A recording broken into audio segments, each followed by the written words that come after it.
Making snow angels and taking you all through this. We'll get you through it on News 12. Let's go over to Stacey Ann right now, and she's got the weather. Yeah, I gotta love Patrick. He's such a clown. Yeah. He was having so much fun out there. Well, he's a weather guy. Yes, they love this and stuff. You So know do what? you. Later on, I'm gonna share some pictures, of him.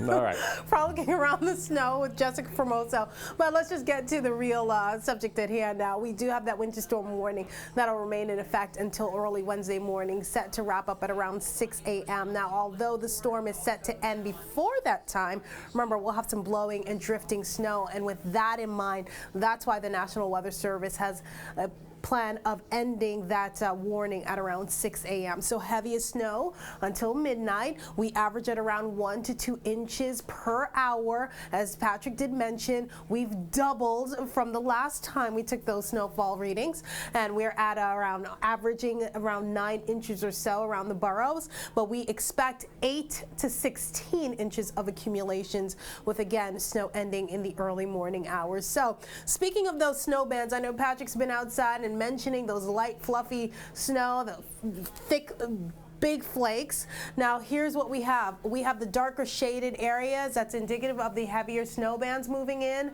and it's right above us, and that's going to remain the case from here until around midnight or so. We expect things to start to wind down once we get past the midnight hours into the early morning hours. In fact, that area of low pressure set up just off the coast and is kind of meandering out there, if you will. There's counterclockwise winds bringing in that cold Arctic air. We expect in the wake of the storm that Arctic chill, windy conditions to be picking up right through the day on Wednesday. In fact, it's going to stay downright brutally cold for the remainder of the week, and we'll start to see temperatures during the daytime return into the 30s over the weekend. Taking a look at those wind gusts, now you factor in those actual temperatures with those wind speeds picking up into the teens and 20s with those gusts, that sudden jolt of air into the 30s. It feels much colder than that. Speaking of which, here are our feel-like temperatures, sub-zero. Look at that, -10. That's what it's going to feel like as of 8 o'clock in the morning on Wednesday. As you can see by that pink shading, that's all like that Arctic air.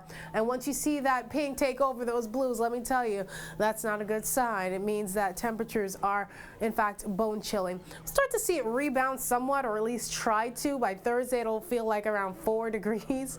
So tonight, snow ending early morning hours, still very cold. We top out at around 18 for your Wednesday.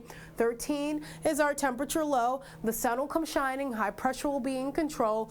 Thursday, 22 degrees. We start off at 8, and look at that, Friday, we start off at 6, end up at 17 degrees, so clearly no relief in sight from those cold temperatures. In fact, we'll have another update for you on this snowy mess that's coming up after the break.